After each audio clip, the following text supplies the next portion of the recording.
a choice right now, between fear and love. It's just a ride.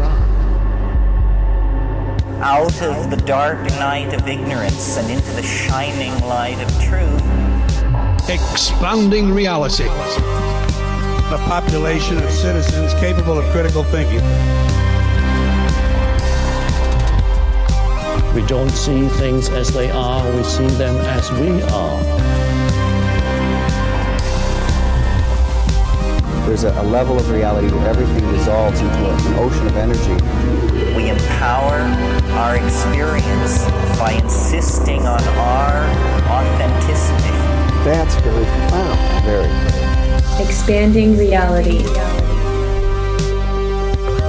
Welcome to Expanding Reality. I am your host, Brandon Thomas. On this episode, guys, a very special one, we have Dr. Hailee Young coming by to hang out with us. Now, we talk light language, we talk quantum jumping, which she has a phenomenal shower portal adaptation that is a very big upgrade onto what I've been talking about here, and so you guys are going to love it. We also go into concepts such as addressing, belief systems, duality, angels and aliens, consensus reality. It goes really, really far, guys, but it's absolutely amazing. You're going to love this conversation. So all of the ways, of course, to find her will be located down in the show notes. I'll make sure that you check out her TikTok. It will be located. She's got some phenomenal videos, very, very interesting young woman, and we just have the coolest conversation ever. It's amazing. So before we get to that, though, guys, check out the resource links located down there below as well. And also make sure that you guys check out expandingrealitypodcast.com. That is where you can get links to all the socials. That is where merchandise can be found. All of the lives are replayed there. Too hot for YouTube, all the good stuff. As well as go ahead and run on over and get signed up to become an Expansive Insider. This is where all of the cool stuff is. We have bonus videos over there, really cool collaborations, and amazing panel series that we're working on over there that you guys are just not going to want to miss, and so you don't have to. Go check the link below, become an Expansive Insider, and let's move on to greater, grander versions of all of ourselves, and that's one great way to do it. So let's get to this incredible conversation, guys, with Dr. Hailee Young. All right, ladies and gentlemen, everybody out there in the listening world, we have the great and powerful Dr. Hailee Young hanging out with us. Hailee, how are you? I'm good. How are you? Every day above ground is a tremendous day, and we just kind of keep that vibe going over here. And so thank you for asking, first of all. Secondly, I am super fascinated with you, with what you do, with your work, with your approach, with everything about you. So I'm grateful to introduce you to my audience. So let's just start there. If you don't mind, for my audience that doesn't know anything about you yet, just introduce yourself. I'm Dr. Hailee Young. I have my PhD in natural medicine, but my focus was specifically quantum physics as it applies to the human form. And so I was really studying energy-based medicine and taking quantum physics principles and how can we apply that to human existence. And so my thesis study actually was on quantum entanglement, specifically like healing through non-locality. And I really studied that phenomenon of how we can receive healing non-locally. So someone could be here and sending healing to a person in another country, and healing does occur. And we did actually, I conducted my own double-blind placebo study, and it was incredible to see, number one, firstly, the placebo effect in place, because even the placebo group still had results. So seeing people activating self-healing through believing healing was happening. So that was cool to see. But then to see the group who was actually receiving healing have 4 times more improvement in their mental health and physical pain compared to the placebo group only then proves the non-locality phenomenon of healing. And so that was what a lot of my studies was on, but I've seemed to have now branched out even further into consciousness, being very fascinated by consciousness, how consciousness plays into our reality, how our consciousness literally can change the physical matter around us, how we can manifest, create our reality. And so I started more on the healing space. And although that's where my practice and my work is, I guess my own personal exploration has been more in spirituality, exploring concepts like the multiverse, dimensions, and consciousness-based realities. It's so interesting. And again, you're fascinating. Several things that we're going to talk about here or dive further into that you've already mentioned is quantum entanglement, of course, the placebo-nocebo effect. I'm very interested also, we're going to get to your light language, which is another fascinating encapsulation of what you do here. And so with these concepts, this has really been the building blocks, the things that we're talking about here on my kind of looking at consensus reality, which also I know that you speak of as well. So this is where I'd like to go with this eventually. Consensus reality kind of just based on that framework can be ruled out in a certain aspect if you look at the things that you just talked about in the right light and in a really practical mindset. It just kind of throws consensus reality out just based on this and based on perception. And of course, all the, your paradigm, beliefs and experiences and all that, which add up to no one has the same experience here. So with this introduction from science to spirituality, that's something I'm very interested in starting here with you. So what was that leap like? How did you go from, this rigid ideology in science and your training and upbringing to kind of ignore that stuff to actually finding that to be the natural evolution for your process? I think with science, you do hit a wall if you don't go into spirituality. I remember my whole life always questioning things that other people didn't seem to question. Like even as an 8-year-old girl being like, why are we alive? There's not just a chance that I'm just sitting in this car, driving to this place, living this existence, why? And I would always ask these questions, and I realized no one really else at that time was asking the same questions as me. And that's why it kind of started in the science aspect of things. I've always been, I would say, energetically sensitive. I didn't realize it at the time, though. But I think that's what kind of I could tell there was more than what we were just seeing and experiencing at this 3-dimensional level. And so when I went into the field of, I guess, healing and science, that was my way of exploring what else is out there.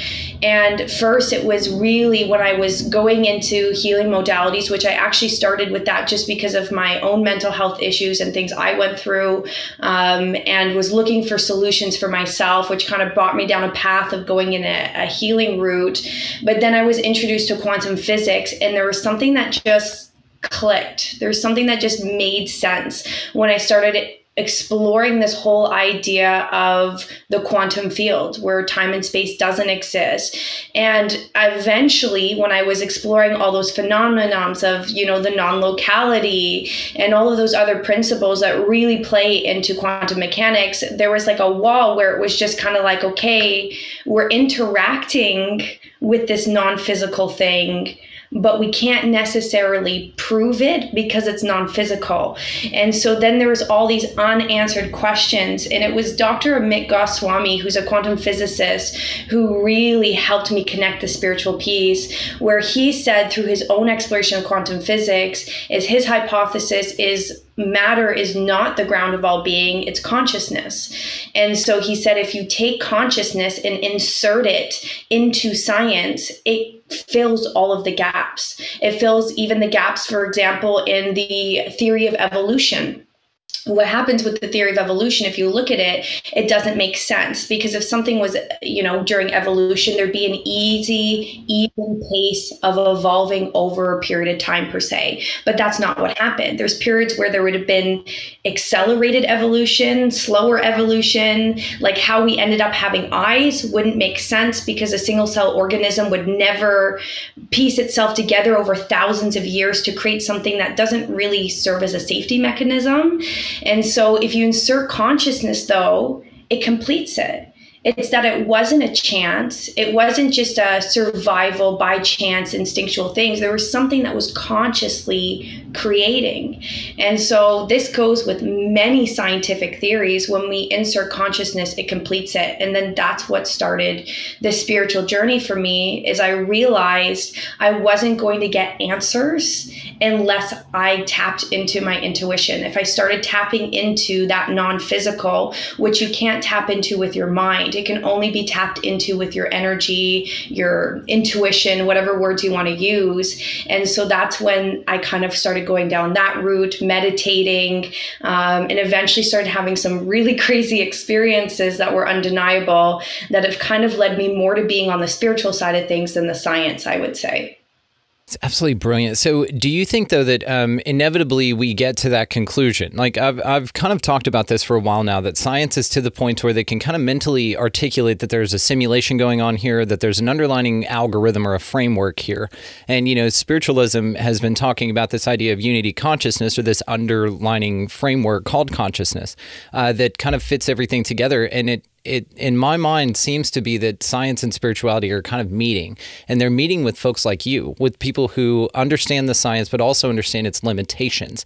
And it's really interesting when you talk about omitting information or kind of coming up against a wall and then just, well, that's as far as we can take you because we can't go further than that. Like with Planck's equations, how there was like missing things, and they can insert dark energy or consciousness into them and they all make sense. So it's like these missing pieces that it seems that mainstream science deliberately hides and ignores on purpose. I'd like to dive into that with you in a minute, but to the vein that we're on here, whenever scientists do look at this and they come up against a wall, do you feel that moving forward with science, they're going to be more like the approach that you and Dr. Swami took, which is where you get to that point of unanswered questions, and rather than saying that that's a barrier, you as a true scientist, keep asking questions to keep moving forward. That's that uncharted territory. Why do you think that science, most mainstream science, comes up against that wall and just turns around and says, well, that's as far as we can go, and that you progressed past it? Like, do you see this as being the next wave of science? I think so. I think we're going through a transition right now where this is where we are heading. I think up until now, a lot of the world just wasn't ready for it. And what's going to be uncovered through entering that field, it's one of those things when you really get into it, like it can almost feel like at points your head's exploding because our three-dimensional minds can't wrap around these like 10th dimensional concepts. It's like that whole idea of, somebody who's only ever lived in a 2D world can only ever see a square. And so you can try all you want to explain that we're living in a cube because we're in a 3D world. They're not going to be able to know what a cube is because they've only ever lived in 2D. They're only ever going to see that cube as a square. It's kind of the same concept when we're entering into this non-physical world. If people's minds aren't ready for it, it doesn't matter how much you try to explain it. You can't understand what you don't understand. And I think that's why it scares a lot of people too, especially for people who are very caught in the, I need physical proof. I need something physical and tangible for me to believe it's real. Quantum physics is the exact opposite of it. And so a lot of quantum physicists, I feel like, really have already started to embody this whole idea of entering this field where we can't see, but we know it's there, and they're exploring it. But even many traditional physicists and other science point of views, like it's scary because it defies everything we know. And if it defies everything we know, it's almost like we're going to have to start from scratch, which for a lot of people, especially who've invested their life into understanding those basic principles, it's going to be almost like I've invested my life into understanding that something that really, I don't want to say it doesn't matter, but it's really a small, tiny blip in comparison to all this other, like, non-local quantum field type stuff. So yeah, I think more than anything, it's probably scary for a lot of people. And I feel like just now we're getting at the point where people are starting to get ready to explore this and understand this. But there's still a lot of resistance. And I feel like there's a lot of people, even myself, it's not always comfortable being the person who's talking about these things because you get a lot of ridicule a lot of negative comments even because it challenges people, and people don't like change, and people don't like to be challenged. You're absolutely right. And it's funny that you said the phrase doesn't matter, because it seems like the only thing they're concerned about is matter. They don't want anything beyond the doesn't matter or isn't scientifically repeatable, which again, this kind of in my mind as well is kind of this barrier. So in remote viewing, psychics, all of these folks say that they come up to a certain timeline or a point or a location and they just can't see past it. It's a barrier. It's a physical barrier. And even the most extremely woo-woo, I can go anywhere I want, but there's sort of an out of bounds area. And it seems like with science, looking at this kind of stuff in this way, that's their out of bounds. But what I find interesting and, just wanted your thoughts on, was do you think that by just introducing the fact that there is a barrier that scientists can get excited about to move beyond rather than be ridiculed for doing so, do you think that that is going to be the next wave of motivation? Like basically we just create an extension to that boundary and now it's included in the conversation. I think so. I think we're getting there. And I think there is already a lot of people who are getting excited about exploring beyond the boundaries or the limitations we've previously kind of kept ourselves in. So we could have that, definite. People love definites. And in the world of energy, nothing's definite. Everything's changing. Nothing's like fully consistent other than that it's there. But I do believe that we're getting to that point where that will be the next step, where people are starting, and even scientists are starting to get excited about that. So it's a slow transition, but it's happening. Yeah, it's kind of like spiritualism or anything beyond that matter point or that provable point is to science as, conspiracy theorist is to anyone questioning the official narrative from official sources. So it's kind of the same thing. There's a stigma about it. And especially back to what you said about like people who have based their entire careers on this kind of stuff. This makes me sick to my stomach that there is actual memos that are passed around to new scientists that say, hey, you can't publish this until this guy dies. And it's this weird thing that really snuffs progress in my mind. Like, how far do you think we've been set back by people unable to publish papers based on people's previous work that it goes against, which should be what science is about, right? But it seems like there's so much ego wrapped up into it. So how far do you think we could be progressed if that never existed? Honestly, so much farther. I think in the end of the day, ego slows everything down, whether we're talking about this or anything. So, but yeah, it's unfortunate because, especially with the field of science, we'd hope that we're constantly evolving and being open to hearing new ideas and not feeling threatened by new ideas coming forth, but rather feeling excited because it's like, okay, this made sense at the time based on the knowledge I had then, but we're gaining more knowledge. And so therefore my beliefs are changing. And I feel like as a society, we struggle with that as a whole, is this whole idea that when we decide that we believe something, that we have to hold on to it, or else we feel like we look inauthentic or we look uneducated. And so sometimes even like we do this in arguments, maybe everybody could probably relate to this. Well, all of a sudden you realize you're wrong, but then you're like, I don't want to admit I'm wrong because I put so much energy into arguing this. And so you just hold strong even more rather than just saying, you know what, actually, I've just realized, that takes a lot of maturity. And it takes a lot of comfort within someone and within yourself to be able to do that and to be able to say, you know what, hey, I know that this is what I've been saying. I know that this is what I believed, but new information has been introduced. And so my beliefs are evolving. I think we're still at a point where the human ego really doesn't, for a lot of us, feel comfortable with that. But I do also think that's changing because I'm seeing more and more people in all areas of life, not just science, being able to say, you know what, hey, I know that I was really strong about this belief before, but I feel differently now because I've seen more information and now this is what I feel. I've noticed as a whole, as a collective, we're starting to make that transition, which says to me, eventually it'll make it into the science space.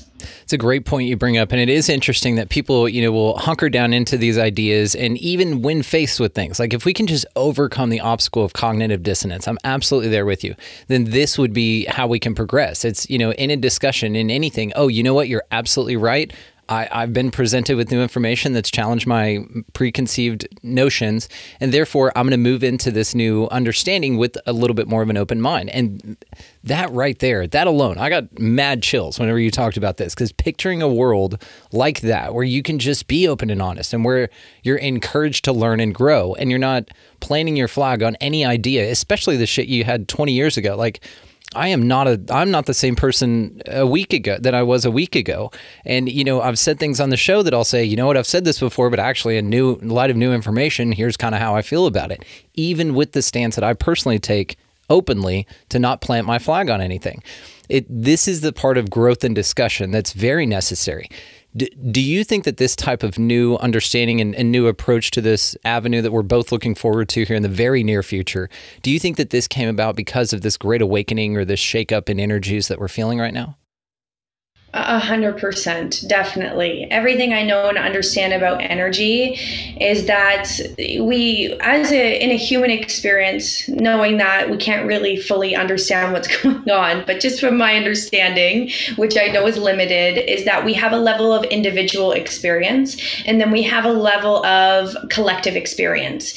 And everything's energy. About 95% of the things happening around us we can't see because of the frequency of it. It's not visible by the eye, which means right now, if you look around, 90 to 95% of the stuff happening around you, you have no idea what's going on.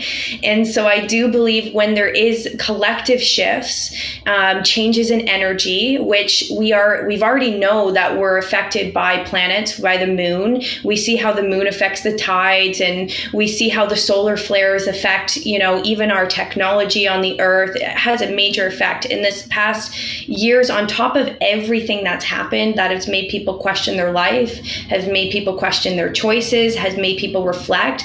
That's caused a major shift in the collective consciousness of self-reflection. And then thrown on top of it, we've had an excessive amount of solar flares because we had a period of very low solar flares. Up until this year, we've been having tons of those, lots of astrological events that have been affecting us, just to sprinkle that on top of the collective stuff. So I definitely believe there is a co-creative and a collective aspect to a lot of the changes that are happening. And I really, the words I would use is it's been very transformative for a lot of people. Transformative is the name of the game. A lot of transformative energies. You and I were speaking briefly before we started going here about even currently the transitional energies that we are both, not only you and I feeling, but as a collective. And I've got a great group of mentors and people that I speak with, and everyone is feeling this. So if you're feeling anything like that outside, guys, just know, listening and watching this, we're all feeling it. So you're not alone, number one. Number two, we're all here for you. So if you guys want to write in, just write me in at the show, and we'll talk about it. And I can definitely compare some stories with you guys. So don't feel like you're out there alone going through these transitional energies by yourself, because no one is spared from this. Like, we're all doing it, right? And it's just about your approach and your perspective about how you want to move into a greater, grander version of yourself is how you're going to, infuse and acclimate and integrate those energies into your paradigm. So one of the things that I definitely wanted to talk to you about is it seems like quantum physics is way out here and reality is kind of over here. What is the relationship between quantum science and our reality? I really feel like quantum physics plays into it's literally reality. It is the scientific expression of reality, is my point of view. Because when we're really looking at quantum physics, we're looking at the quantum field. We're looking at a place where time and space doesn't exist. We're looking at the framework or the blueprint of reality, not just our reality, but potentially many other realities that might be coinciding with ours. And so quantum physics, really, a lot of what has been proven and what has been studied in, I guess, that field of science is a reflection of how our realities are created by our own consciousness. I talk about it a lot, and if you put it to two, people might say, there's no relationship here, but I don't see how there isn't. The double slit experiment for me is one of the biggest scientific experiments, is that literally shows you how your consciousness changes the matter around you. And so for those who aren't familiar with that study, essentially they were shooting electrons through this slit, and they assumed that, if you're putting something through a slit, it's going to go through the slit and land in the same formation on whatever back wall they were throwing it onto. What they noticed is when it was going through, rather than going through straight, it started to wave out. It started to create these wave formations and lines. And so the hypothesis was that, from many quantum physicists, is that is literally the representation of the endless waves of possibilities in each new moment, because there's constant endless waves. Some people might refer to this as timelines, potentialities of what could happen. But then when they're like, that doesn't make sense, and they had someone go and watch to see what was happening, why they were waving, as soon as the observer came in and was watching, it collapsed and only went into one line, exactly what you would think would happen. And so my hypothesis, and many people who have like reviewed this study believe that shows that because he believed that the most logical thing to happen would be for it to form one line, as soon as he observed, he influenced the electrons. His consciousness, his belief systems influenced the electrons to create that one line. And so this is a scientific example of how our belief systems influence our reality, how the infinite waves of potentiality collapse into one point just based on what we believe is possible. And this also plays into the concept of consensus reality, because it's the whole idea if my belief systems are different than yours, even though we're sharing a collective experience, your waves are going to collapse in front of you the way your mind believes they will, versus mine will collapse like mine will. And this shows often how two people can do the exact same thing, get different results. People could do it, and I've seen this many times. I've seen it in different business examples. I've seen this in, it happens all the time. I actually had one experience where my dad, he owns a business, and he basically created one of those marketing posts where you copy, you paste, you put on your social media. And there was two people who put the exact same post in the exact same group. One person got a ton of resistance, people being like, this sounds like a scam, what is this? And one person saying, this is amazing, yes, I'd love to, reach out to me, I'm interested. The same group, the same post. Why did one person's get all negativity and one person's get all positivity? That's the whole concept of consensus reality. We're in the same reality, yet experiencing different things. And if you actually looked at the two people, there was a very large difference in the way they respond to the world, the way their energy is. One person is very much a believer that everyone's out to get them, like, that the world isn't, a great place to live. Whereas the other person was very like open and excited and like loving. And so the energy obviously collapsed those waves. And so they got different results doing the same thing. And so I feel like quantum physics, that's what really interests me. When we take consciousness and quantum physics, we start to get an understanding of, I guess, what we'd call the law of attraction, manifestation, consensus reality, and how then we can change our energy, change our belief systems, and then simply do the same things, but then watch our reality change. It's incredible. This is such a great point that you bring up, and I'm grateful for the example because, yes, this even further solidifies kind of the idea that we've been talking about, that the world around you is just a mirror to you. It's a mirror to what, just like in the observer experiment with the double slit, by the fact that he expected it to be that way, that's the way in which it appeared. Now, one would then ask, well, what if he expected to see Garfield? Like, would Garfield have, been put up on the back? It's back to the Schrodinger's cat idea. And what I find very interesting about this as well is that, even the observer effect plays into placebos and nocebos. That if the person administering the placebo knows it's a placebo, it will affect the outcome just based on that, even if the person receiving it has no clue whatsoever. It's all down to the way that you interface with your world, and that's what kind of pops back in. And this is what, by the work that you're doing, by the studies of quantum physicists, and especially people that are at least able to glance in the direction of maybe that this is leading your framework for something bigger, that is one of these things where this is where consensus reality breaks down for me. And the examples that you just used, and I'm so grateful that you did. So then the question would be, of course, well then, how does that translate to somebody's life? Like, how can they do this in a different way? What is someone's focus to where they can change the reality in the way that it presents itself to them, rather?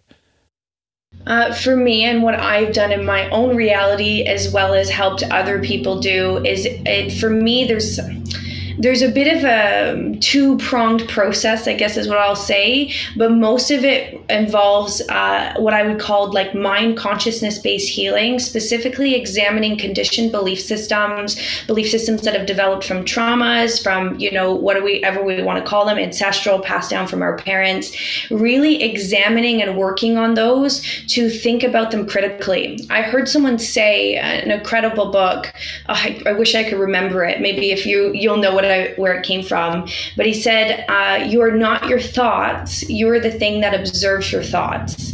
And so it really, I feel, plays into that, because it's about no longer being your thoughts, but rather being the observer, seeing your thoughts and asking, where does this really come from? Is this actually my truth as a soul? Was I born with this truth? Was I a little baby that believed that the world was a horrible place? Probably not. Or did things happen that conditioned that belief system? The more we can disconnect from taking ownership of negative beliefs, the more then we have that space to then consciously change that from love and acceptance. So not judging yourself or shaming yourself for having that belief, but rather saying, okay, you know what, this belief is here because I had some very challenging experiences in my life. So I give myself empathy, but I now choose that that no longer has to be my reality. And so it involves being very conscious, very, very conscious, which a lot of people have a hard time with. The second piece of that is this whole non-local, can't even be explained with anything physical piece, is the energetic piece of that. And this is when we get really deep into spirituality, and I guess I would say more woohoo medicine, which is things like cutting karmic cords, karmic bonds, karmic contracts, and so forth, things that are snagging on your energy field that are then making it hard for those changes to happen in the subconscious and conscious mind. But if you couple those two things together, which I call it soul healing with mind healing, along with connecting with a sense of purpose, something that you feel passionate about, something that opens your heart, something you want to share with the world. If you combine working on all those three things at once, the transformation that happens is supercharged, as opposed to if you just focus on working on the soul or just the mind or just the purpose, the transformation happens, but it's much, much slower. And so I always tell people, first, number one is you need to address those belief systems, and then also begin to, I like calling it quantum jumping. Quantum leaping is consciously choosing to take quantum leaps in the direction you want to go based on how you want your reality to look. It's amazing. And what I like about these as well is things like simple actions like cutting cords and ancestor trauma healing and things like this, that can really divide folks. That can be something to where they're like, oh, this doesn't relate. How did you go, from the jump from there to there? Like, I don't even believe in all that. But really, it's an exercise to be able to be mindful and aware of the things that maybe you're thinking about or information you're receiving that doesn't align with the new version of you, the greater, grander version of you that you're moving in towards. And so this is an interesting part of this process as well. It seems like as you're healing and growing and changing and evolving, even with new concepts like this, and the further away from where you're wanting to be from where you are, there are these incredible steps and these leaps that you take in between this. But someone like you who, helps people do this is a wonderful way to kind of integrate these practices and just to really be mindful about the thoughts coming in. There's one thing I've always thought about, ironically, is if you take your idea that the concept of that you're not your thoughts, right? Your brain is just a receiver for this information. And then you can sit there and say, man, then there's something pretty dark on the other side that's sending me, or that I'm receiving, these horrible thoughts from. Like, where did this come from? Is that deep in them, or is this something that's being sent to them because they're kind of in alignment with that channel, if you want to say that, kind of like on a radio dial. Like they're just tuned to the country music station, but they really want to listen to hip hop or something. But all they get is country music constantly. And so this could be a way of articulating kind of negative thoughts and tuning your frequency. Is that kind of what the process looks like, to be able to draw in or attract or be a receiver for a different pattern of thoughts?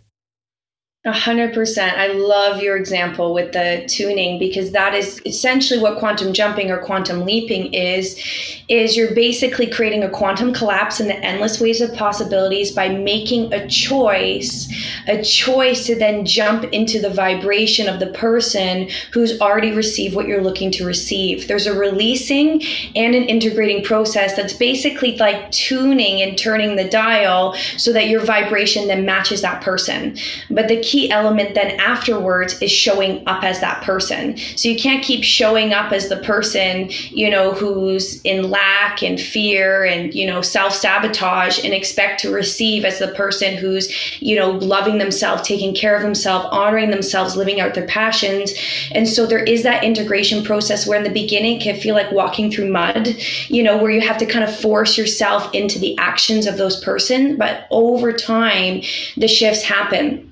And as far as the karmic cords and karmic bonds go, it is a spiritual way of explaining how we break quantum entanglement with things we don't want to affect our energy. The scientific point of view of that is quantum entanglement. We create that for healing, which is wonderful. You know, I can set an intention in my consciousness to send you healing. You can say, yep, I want to receive. What's happening is our energies are entangling, and through that entanglement, I can send you energy. But it's not just used for healing. Quantum entanglement can have I guess a negative side to it, where let's just say you have an experience with someone that's very negative, maybe a toxic relationship, and you end the relationship physically. Just because you ended that relationship physically doesn't mean that there's not an entanglement between both your energies still. And so spirituality comes in and they call these karmic cords or karmic bonds, but the scientific point of view is essentially using your consciousness to break the entanglement between you and that person's energy, so their energy no longer can influence your energy in a negative way. Same things happens with traumatic experiences. Same thing can happen even with people's belief past lives. There can be entanglements with energies, or even with, you know, your families. There could be entanglements from experiences of generations ago, a traumatic experience that, you know, your great grandfather had, but it was so enwrapped in his energy that it was almost passed down through the children because his vibration was emanating that entanglement.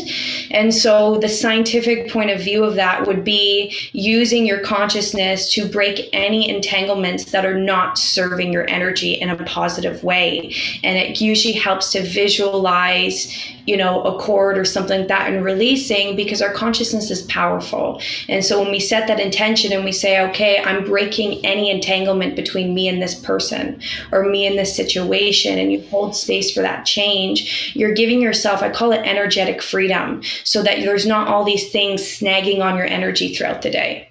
It's a perfect way to put it. You know, and something else I was thinking about when you're talking about this is back to the kind of radio analogy. Let's say that you're just sick of Toby Keith and you just want to listen to some Pharoah Monch or some hip hop, right? Back from the country to the hip hop. One of the things you could talk about with these energetic cords and things, that's what's keeping you stuck on the station. And what somebody like you can help do is realize that and realize, oh, well, here's why. You know, you're so stuck to this channel that you've been tuned to. Let's go ahead and clean some of that up and clear it. It's also, you know, another maybe example of that would be clearing your cookies and cache on your computer, right? Every now and then you've got to go through and sweep things that you've picked up along the way so that you will perform better, or so that your energy is cleaner, you know, and you just kind of clean up some of the muck.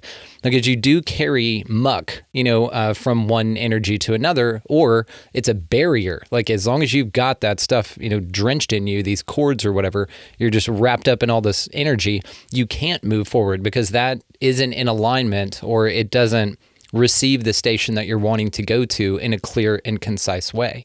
It's just awesome the way that you speak about this stuff, because you're really great at visualizing this and wrapping our minds around these kind of concepts, which again, I'm grateful that we met. So one of the things I wanted to talk to you about as well, which I already had on the list here, but it's something that you've brought up, is this quantum jumping, or this quantum collapses and this quantum leaping. Do you have any, you know, just a couple of quick maybe pointers or exercises for folks to do that they can, you know, be actionable about right now? Yes, I love quantum jumping. I think it's a great way to involve your consciousness in creating that shift within your vibration.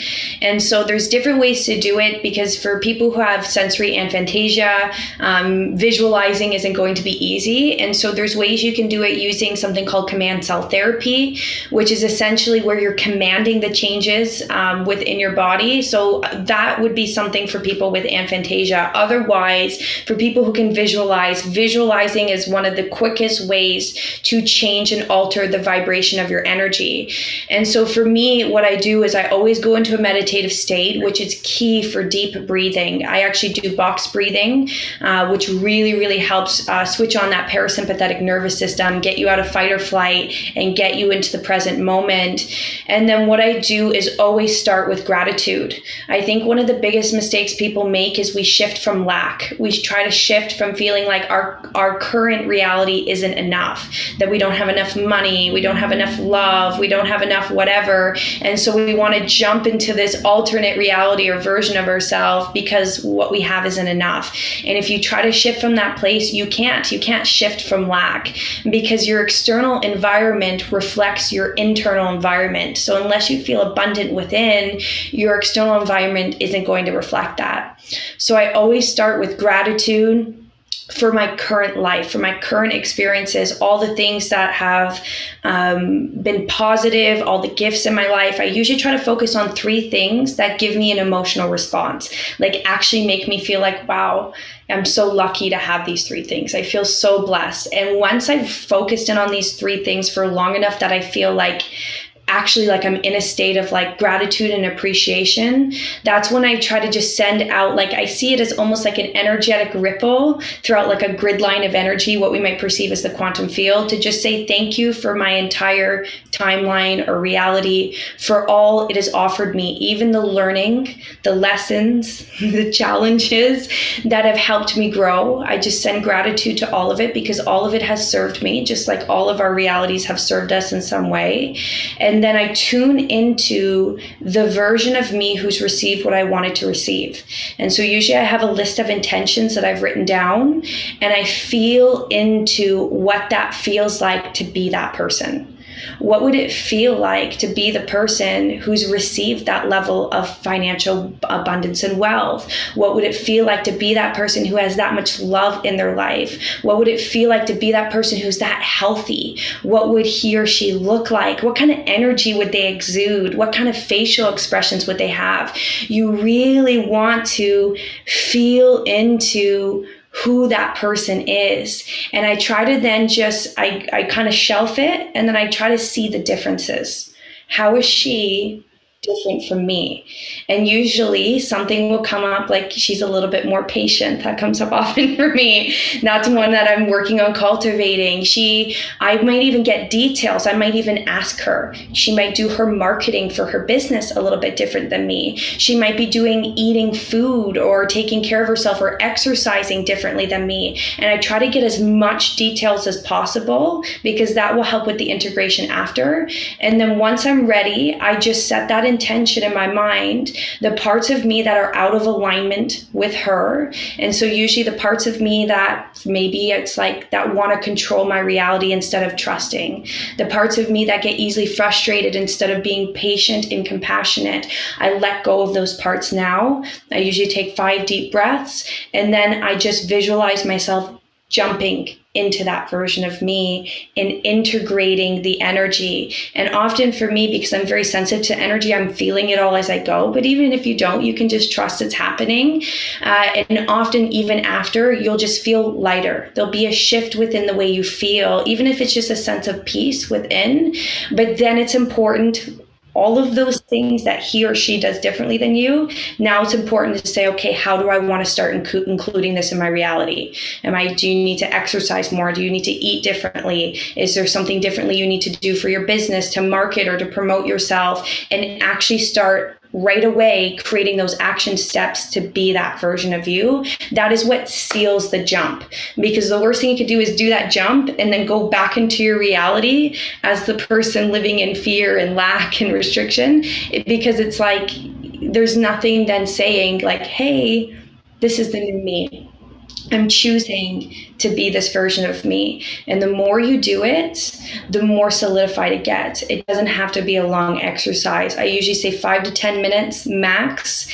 The key part is showing up differently after. That's what then solidifies it so the energy doesn't dissipate.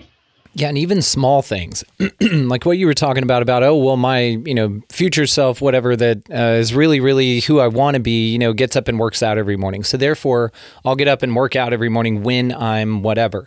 And so therefore, excuse me, if you've already aligned with the version of yourself, or you have knowledge of that, you would take better care of yourself and do this morning routine, even a 10, 30-minute little whatever workout, and you know that in your mind right now, and you choose not to participate in that now, this is you pushing that further version of you along. It's the carrot on the on the stick. Like, you know that that's what you're going to do, but by waiting to do it until something shows up actually kind of pushes it away from you, because again, you now have an insight to what alignment, what your future person does, the future version of you. Another great thing that the wife and I just recently went and did, it was clean out our house. Like, we went through closets, we cleaned out old clothes, old things, because we're not taking those with us. My future version of my most successful self does not hang on to those little shoes that I'm never going to wear anymore. It gives it away to people and lightens the load, and you feel so actionable. Even these little things.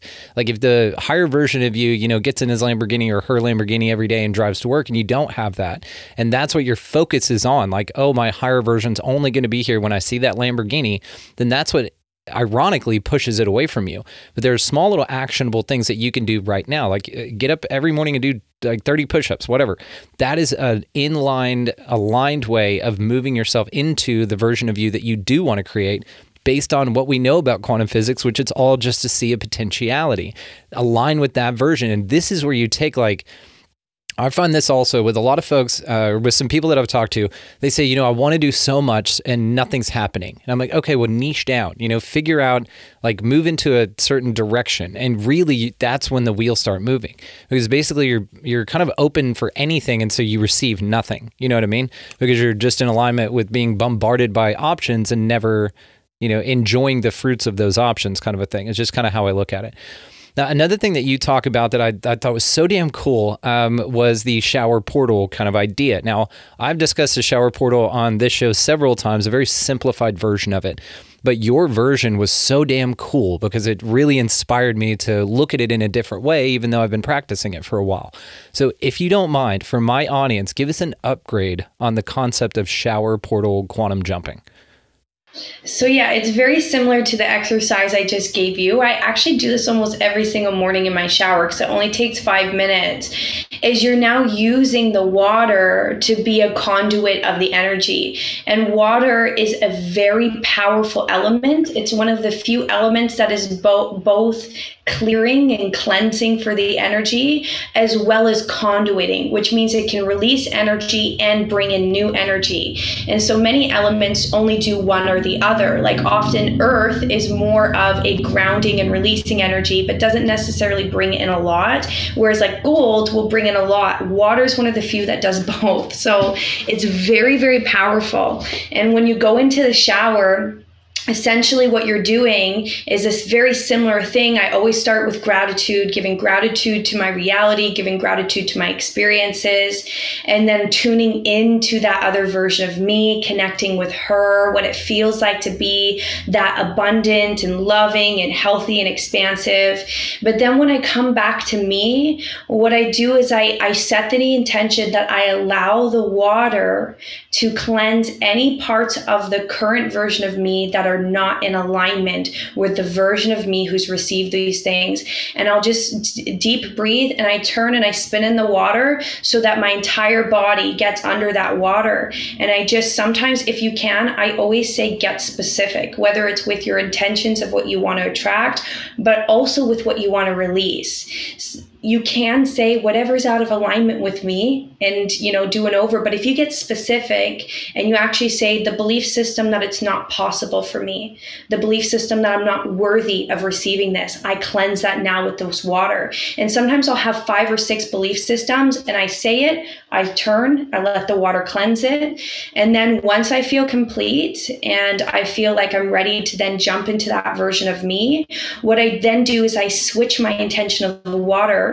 And I say, I allow the water to now bring the vibration of that other version of me over my body, allowing me to fully become aligned with that energy. And same thing, I let the entire water soak me, take some deep breaths, and I usually, you feel the shift. Like whether it's just an inner sense of peace, whether it's tingly sensations, you'll know when it's happened, and that's it. It's complete, but it's so powerful.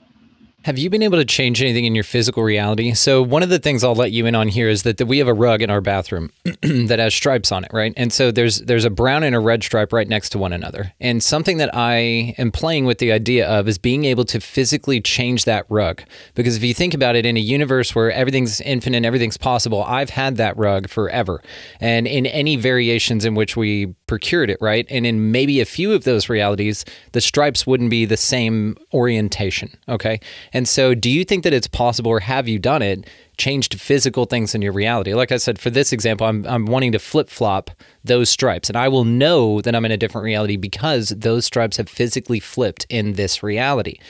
Have you ever done it, and do you think it's possible? I have done it, and it is possible. I think oftentimes our, whatever you want to call it, your soul, your subconscious, doesn't often allow for those types of changes because it can be very overwhelming to the subconscious. Even for those of us who know, we understand it, we're playing in this space. When it happened to me, it was something little, but I was like a little freaked out for the rest of the day, and I actually took a break from quantum jumping for a couple weeks afterwards, just because I started to have this fear. What if I one day open my eyes and I'm like in a different house with a different family? And after meditation, I was guided that my subconscious won't allow that to happen. It's all within the parameters of what you want to change. But what happened to me, and the change was my whole relationship with my partner. We've had this inside joke where he calls overalls dungarees. And I don't know why, but that word annoys me. I'm like, just call it overalls, coveralls, whatever. Just don't call it dungarees. And this morning, when we were going out, my son had these snow pants that were like overalls, and he made a joke about, putting on Everest dungarees, my son. And I'm like, oh, stop using that word. I can't stand that word. Anyways, I did a meditation that afternoon and came out of it. I wasn't actually even trying to quantum jump. I was just really connecting in with my higher self. I really set the intention to connect with my highest timeline. I wasn't even trying to shift realities, although that's what happened, because when I came out of it, my partner and I went out, and he put on his overalls, and I made a joke as we're walking at the door, oh, you look so good in your dungarees. And he's like, what? I'm like, your dungarees. He's like, what the hell's a dungaree? No way. I'm like, your overalls. I'm like, you literally say this all the time. This has been a joke since the beginning of our relationship. He's like, I've never heard that word before. He's like, that's not even a word. And he literally pulled out his phone and Googled the word dungarees. And he's like, oh, you're right. It is a word. And I just was like, I'm like, are you messing with me? He's like, what are you talking about? Like, he was so confused. And it was the smallest thing, but I remember being like, oh my gosh, like this is a different version of my partner than maybe I was living with. But I realized we're constantly shifting timelines, but all the timelines close to us, 5 to 10 timelines apart, there's going to be no physical changes. All the changes are going to be internal. It's not until you start jumping, 15, 20, 30, 40 potential realities that those start happening. So most times stuff like that won't happen. But when it did happen, I was a little bit freaked out. This is kind of similar to the whole idea of the Mandela effect, when we've had these massive jumps, within the collective consciousness. And so then there's hundreds of thousands of people that are remembering historical events differently. And so it's not the first time this has happened in a bigger experience, but then when it actually happens in your own reality, it can be a little bit unsettling. But I think after I kind of settled into it and I realized, okay, no, it's only going to happen in the parameters of what I wanted to. And a lot of times I set the intention that the shifts for me are internal, that then replicate into my reality over the next several weeks. But I think it happens to us more often than we realize. When you lose something and you never find it again, I think many times, not all the time, but many times that could be a result of jumping into reality where whatever you had, you no longer had. Because I've had this with experiences where someone will lose something in their house and they'll literally move their house and it never gets found. It's like, where did it go? Where did it vanish to? And so I think this does happen all the times, but our mind our consciousness gives it a logical reasoning. Oh, I must have accidentally thrown it out. Or you remember memory different than your parents. Your parents are like talking about something and you're like, that's not how that happened. And so then you're just like, oh, they're old. They don't know what they're talking about, you know? But I think often we are switching timelines, but we just usually give things a logical explanation. It's very rare that we get like an in your face, like my experience, where it's like, this is undeniable. We literally had this conversation this morning and now it's like you've completely forgotten it. And so yeah, it was crazy. Yeah, and it's how like missing socks, you know, that's a big joke, right? You know, that your socks just kind of hanging on, and that's where they make the break, is in the laundry. Or like you missing items and just saying it's fairies or fae or something like that, you know, and maybe there is some sort of helper that, you know, walks in and visually like takes your shit, and then you're like, oh, that's how I know I'm in a new reality, because there's things, little creatures running around. Now, also something you were saying that made me chuckle is let's say that your partner knows you really, really, really well, and maybe there's something you've been mentioning for a little while, and he knows that often when you go into a shower, when you meditate, you come out expecting things to be differently because that's your trajectory. Now, if I could visualize myself doing this with my wife, like she goes into the shower, I know she's quantum jumping, so I just eliminate that word from my vocabulary, and then when she brings it up, like you did, play dumb, be like, what are you talking about? Or, you know, she goes into the shower and I shave my eyebrows or something, and when she comes back out, I'd be like, this is the reality you jumped into. I've always been like this. What are you talking about? Or even like grabbing your best friend or something, switching clothes with him, you know, and then have him sit on your couch for whenever, you know, your partner comes out of meditation or something, and just say, no, we've been together forever. I could see couples, you know, especially guys that aren't into this stuff, messing with their significant others who are, and it doesn't need to be male, female, just whatever the roles are. It's just kind of a silly, maybe fun thing to kind of haze everybody every now and then. But I think it's so interesting that you can affect things physically in your reality like this just based on your intent. And with cloud bursting, I mean, that's a huge thing that people get their minds blown about. It's you know, a soft way to kind of play with this kind of stuff. Even the art of manifesting like a blue feather or a penny with your birthday on it or something like that. These are physical things that occur in your reality based on intention. And this is why this is so much fun to play with whenever you really start looking into it. So I wanted to ask you about angels and aliens. Are they different? Are they the same thing? What are your thoughts? I think it depends. I think it depends on your perspective and your point of view. And you got to remember too, I'm not the knower of all things. And so this is just my perspective, but we're playing in the field of non-physical. So it's like, it's all intuitive. It's not like like I'm some special person they plucked up off the earth and it's like, here's everything. This is what it is. Like, this is the structure. So I'm totally wrong.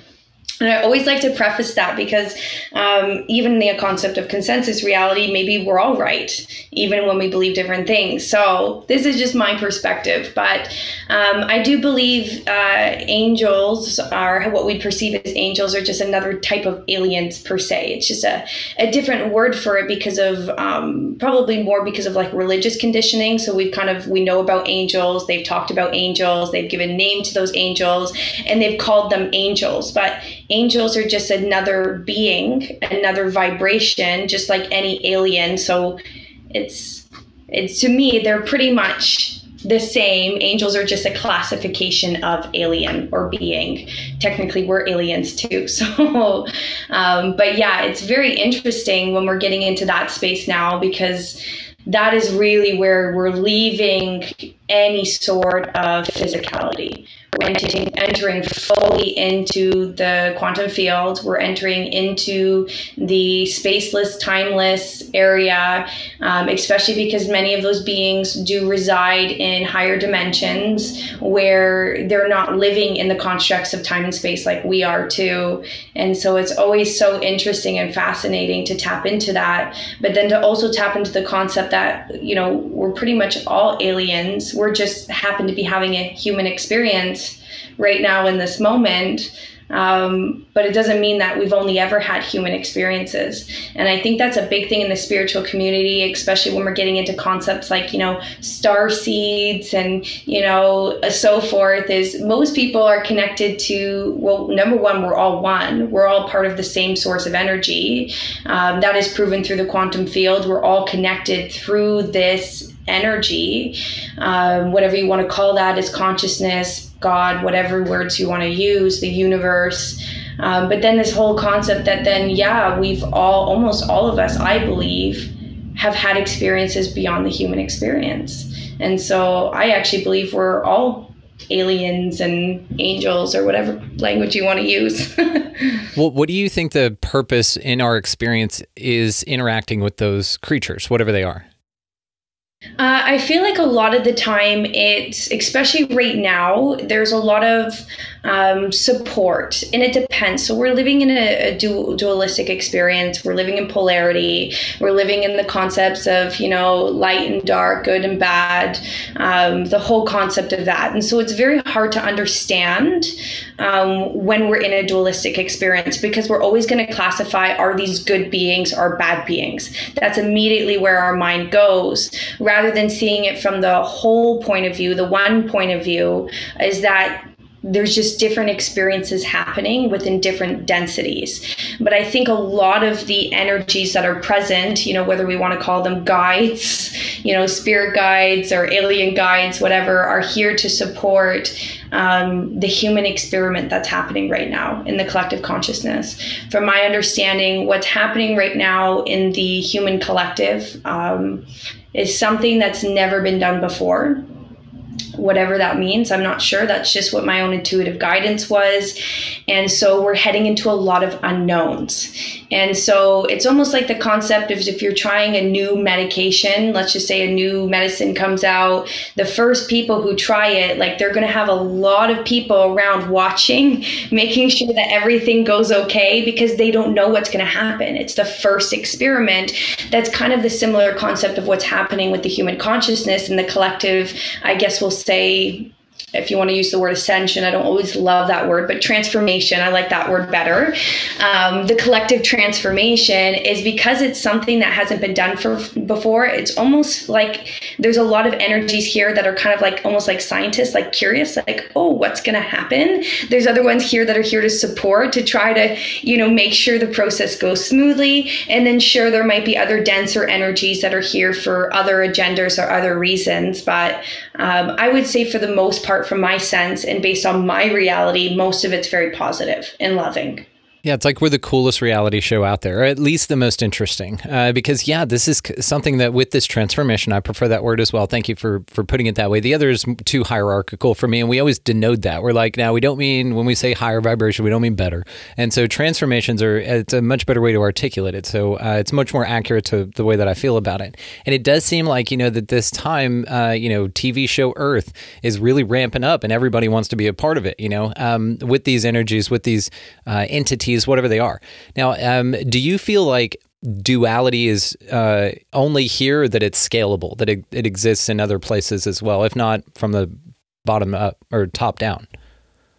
Yeah, I believe duality is definitely, and it's not just a part of the human experience. I think duality is a part of a lot of experiences. I think the difference is that we get a wider perception in other higher densities. And so when entering the concept, if you've ever actually seen like the way they kind of show that, like the one dimension would be a line, the second dimension would be the square, the third dimension would be a cube, the fourth dimension, now you're seeing that it's actually wasn't a cube, it was like this other shape, but you couldn't see that.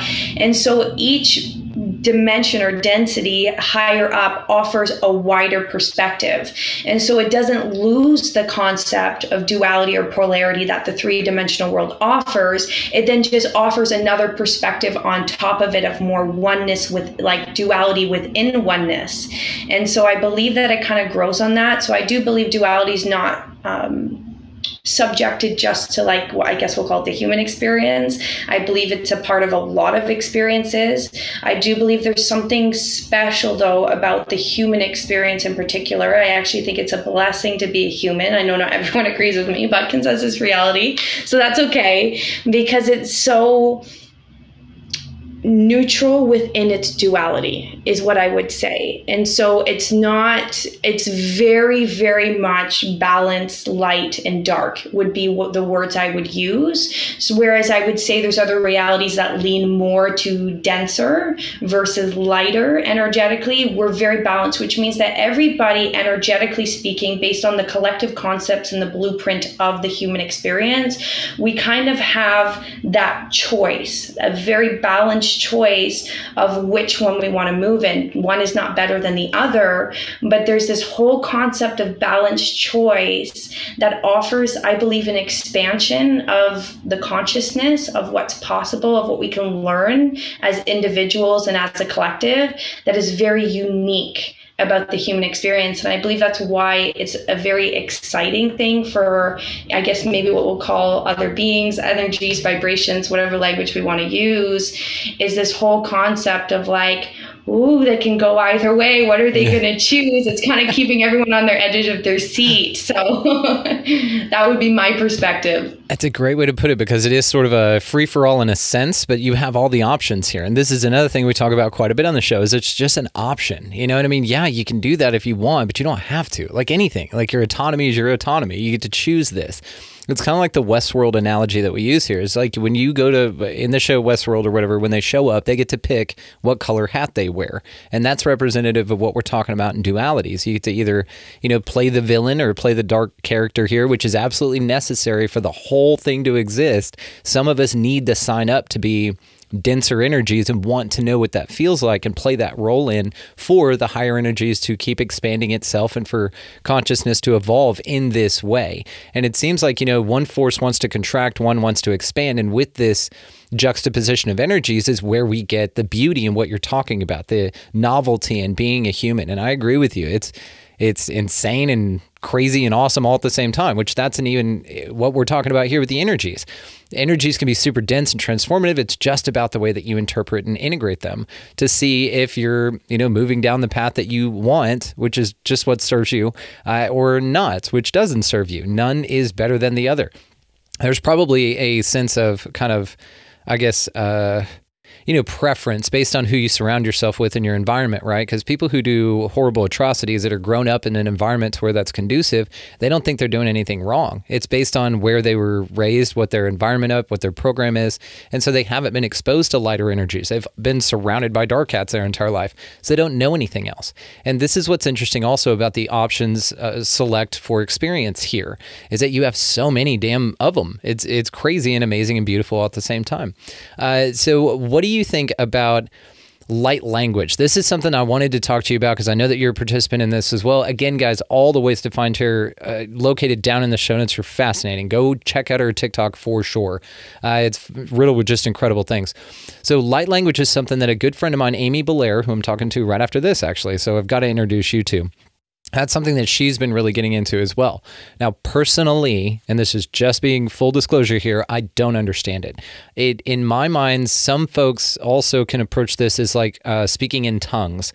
And so therefore, they automatically associate it with the religious ideology, which they've long since detached to. So that's my question. Is it a kind of new interpretation of speaking in tongues, or is it something completely differently? I think that there's definitely a connection to it. I think, though, the difference is that often when people were, quote unquote, speaking in tongues and I guess maybe religious organizations, like the vibration of the earth, the vibration of people were very different at that time.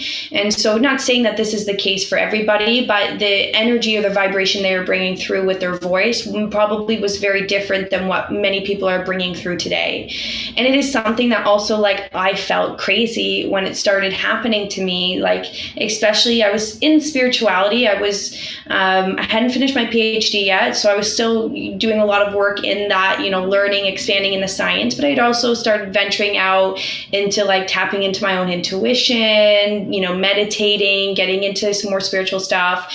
And then all of a sudden, it was actually like, I have no concept of time. I would say like 9 months ago, maybe, like it just all of a sudden I woke up one day and it was just there. I don't know how to explain it. And I thought I was crazy. I thought I was going crazy. I was like, what's happening to me? Why do I just want to like move my hands and move? And I could just start moving energy with my hands. And I'd already practiced, you know, doing Tai Chi and practice moving energy. All of a sudden though, it's like, it almost looked like sign language, but it was like moving energy through these shapes and movements of my hands is how it started at. And then all of a sudden it felt like there was something trying to come like up out of my throat. And I just had to start speaking and making these sounds.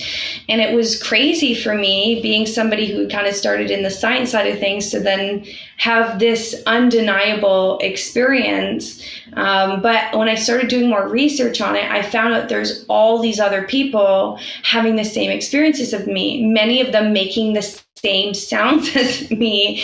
And from there, it just grew. It happened very, very quickly. Obviously, my soul, whatever, my subconscious, whatever you want to call it, just decided now's the time. Here it is. Let's go. Because all of a sudden, I started having more undeniable experiences. That's when I really before this, I wasn't really that much into like aliens and stuff like that. Like I kind of had an understanding, and I kind of like, yeah, that resonates with me based on what I know. There's no way we're the only existence. We're the only reality based on what I understand about quantum physics and the world. There's no way. That's an egotistical thing to think that we're the only people. It's like, there's so much out there. So I always resonated with the concept of alien life, but all of a sudden I started having these experiences when I was meditating, is actually seeing beings, and like feeling these energies and interacting with them in an undeniable way.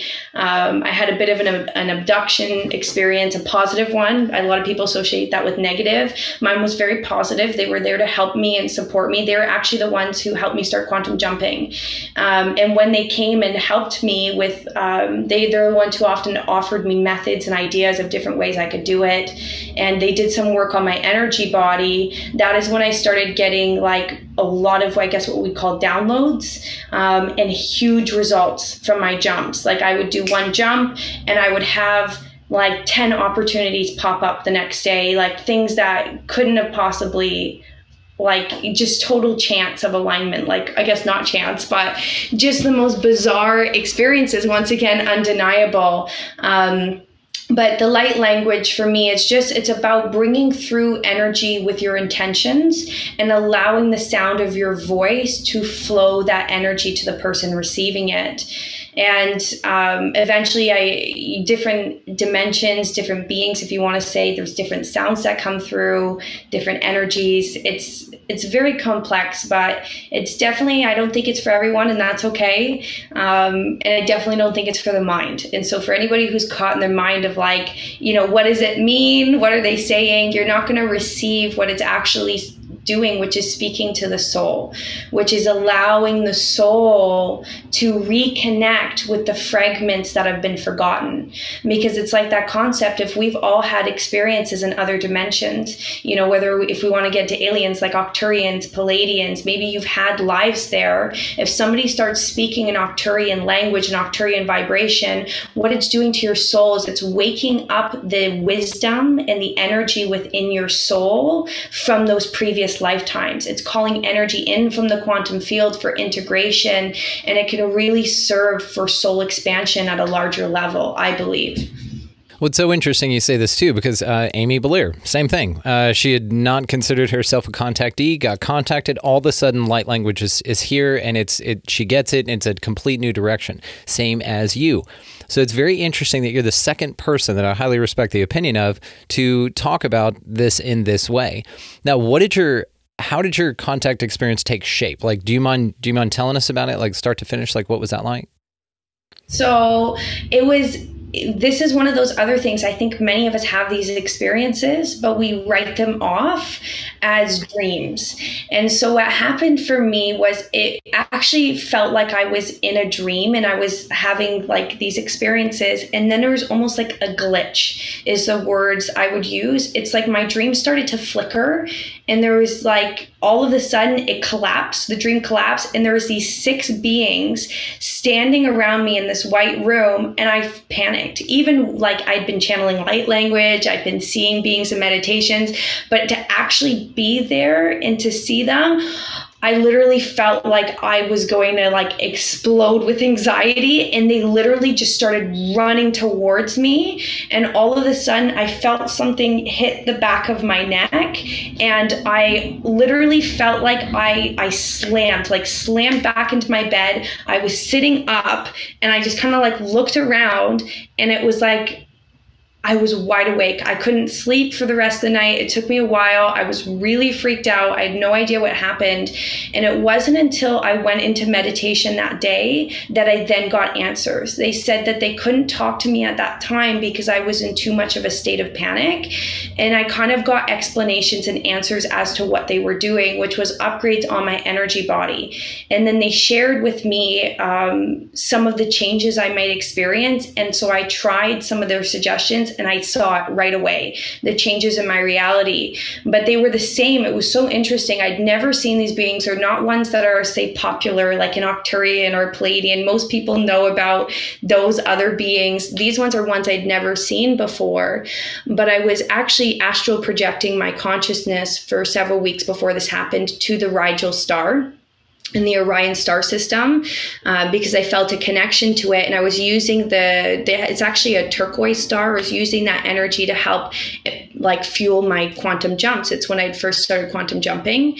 And every time I would go into that star, all of a sudden I would see these eyes looking at me, like just almost like they were observing, like they were just watching what I was doing.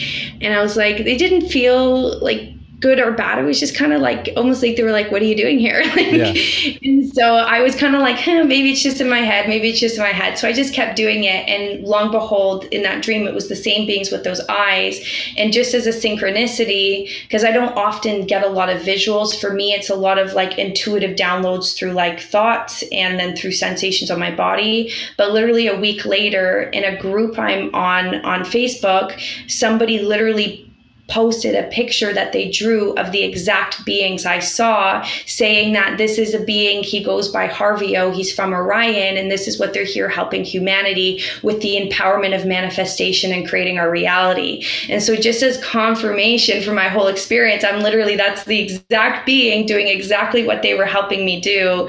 And it was like this whole incredible experience. And I've shared it on my TikTok, and I've had several people then comment who said they've had similar experiences, but with other beings, where they're basically, it's almost like they put your consciousness in the simulation to make you feel like you're dreaming. But occasionally it's almost like it can collapse, because it's not necessarily, maybe they do sometimes take our physical bodies, but I think a lot of the times what they're actually doing is extracting our consciousness, and they're energetically working on our consciousness. And so sometimes our consciousness unconsciously will collapse the constructs they've created. And so that's what it felt like. It literally, I guess when my consciousness went back into my body, it felt like falling into my body. And then I sat instantly, when I woke up, I was sitting up. I wasn't laying down. When my eyes opened, it was crazy, but it was wonderful at the same time, because it's really helped me with my own journey of empowerment, for sure. It's so damn cool. And if anything, now you give me more hope for being contacted. Of course, we probably all, but I am famous for saying that I'm not a contactee, or I'm not a conscious contactee. I don't remember it if I have been. But this actually is something I'm very excited about, because just like you, Amy didn't get physically abducted. She felt like she was in a dream sleep. All of a sudden, everything collapsed. She was a believer around a fire with a bunch of people in robes, and then that's when this happened. And so it was a very similar, not only experience, but environment as well. And it's interesting to what you say as well, that you don't think that they take your physical body, because this is something I've been talking about for a long time. A lot of the people that, whenever you gather these cases, and I've talked to a ton of folks that have had these experiences, and whenever they explain that this being came through the wall, which we know in our 3D reality is not possible other than some technology, maybe the technology is just simply that that's how consciousness works. And really the technology is keeping this very stable illusion of a reality here in front of us. And maybe that's what's really technically going on. And the natural state is to be this fluid and to be out of body and to not be bound by physical, limitations or something. And so when you say take astral body, that is something that we've been talking about, because they get phased through walls. They get things worked on their light body where their actual body's floating above or something, and they could see changes, and then those changes translate to their experience in reality. And this is very interesting. This seems like another method to quantum jump. It's because you basically are quantum leaping into an aligned state with these beings that will come in and help you even level up even higher. But it seems like you've got to kind of meet them at a certain level for them to dial down to meet you. And this is where like the true interaction and the true growth and process works from there. I think it's awesome. I think it's super awesome. And you've really given me, I guess, some hope, that I can do this too. So I'm pretty excited about it. All right, so let me ask you one more question, and then we'll cut it on this one, okay? But you're a damn delight, and we've definitely got a lot more to talk about. Okay, so just your opinion. Don't have to plant your flag. Earth, flat or round? What do you got? Honestly, my stance has always been, why does it matter? For me, my stance is that it's a realm, it's an experience. And so I think the whole argument of is it flat or round is distraction. It's another thing that keeps us rooted in trying to define our three-dimensional construct rather than transcending into who we truly are as soul beings.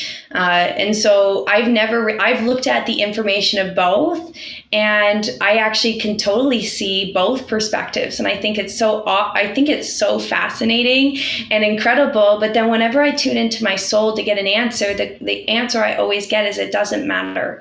That's always what comes through. And so whether they don't want to share it with me or my higher self doesn't want, what I've gotten is that those arguments often are things that keep us rooted in our three dimension, rather than really feeling into who we truly are. And the answer I've always gotten is it's a realm, it's an experience, nothing else matters beyond that. Yes, this is how I feel about it as well. I think it's whatever the hell you want to experience. If you are walking through this world in your own reality and you get on a rocket and you blast off and you expect a ball to render underneath you, that's what happens. If you expect to have extra lands out there, maybe that's how this realm presents itself for you. But I agree with you that the argument over what it is the distraction from that it's neither or both, or it's whatever the hell you want, right? It's not necessarily, I think pinning it down to a science is what the issue is altogether. But the fact that the discussion exists is what led me to kind of where I'm at now with it, which is where you are as well. I love this. I think you're spot on with this. So that's awesome. Again, great insight. Well, Dr. Hailee Young, thank you so much. We're definitely going to do this again. You're incredible. I really appreciate your time. Yes, thank you so much. It's been a pleasure. Want to take a moment and thank Dr. Hailee Young for coming by and hanging out with us. Remarkable young lady, and I cannot wait to see, what new understanding she comes across next. So I will be absolutely inviting her back on. Definitely check the show notes, guys, for all of the ways to find her. She puts out some amazing content, and it's definitely, if nothing else, going to make you question your reality, which we are big fans of here. So check out the link in the show notes for all the ways to find her, as well as while you're down there, you might as well check out the resource links we got. They're all wonderful. That's why we've got them down there, and check those out. Also, while you're down there, check out expandingrealitypodcast.com. That is going to be links to all the socials if you haven't signed up and subscribed on all those yet already, as well as all the lives are replayed there. We've got the Too Hot for YouTube stuff. The stuff's way too hot for YouTube, so we put it up there for y'all since YouTube doesn't want it over there, as well as merchandise. So you guys want to rep the threads, we got some really cool designs, worked with a few really cool artists on that. So go check those out, as well as sign up to become an Expansive Insider. That is where all the bonus content is in the form of collaborations, bonus episodes. There's a lot of extra stuff over there. So if you're not there, you're definitely missing out, and that's the new mission. So get on over there so that we can all, like I said before, move into a greater, grander version of ourselves. And this is one wonderful community in which to do that. So go out into this incredibly beautiful, mysterious place, whatever the hell this thing is, guys, and y'all pick up a piece of litter. Definitely just, go with what you feel on your pleasantness, but pleasantness does not go unnoticed. As well as if you have the opportunity, go ahead and empower yourself to change someone else's life by just buying them a coffee or a meal in line around you or something like that. Just something super small, but man, it goes a huge way. You really want to impress someone, walk in front of them and swipe your card for their groceries in line. It's a crazy cool way of really exchanging value in this place in a way that's super tangible, and you can see it and you feel amazing because of it. Just one small little way that you can apprehend the nonsense of this world and really control it and make it what you want. So also while you're out there doing all that stuff, guys, get out of that left-hand lane. That is a huge pain in the ass, and an instant way to raise the vibration is just to move on over and let that person pass and then go live your life. Above anything else and beyond all of that, guys, go out into this beautifully mysterious place, whatever the hell this thing is, and y'all just be good to one another. Thank you so much for listening, watching, and supporting. I love you all. We'll see you next time.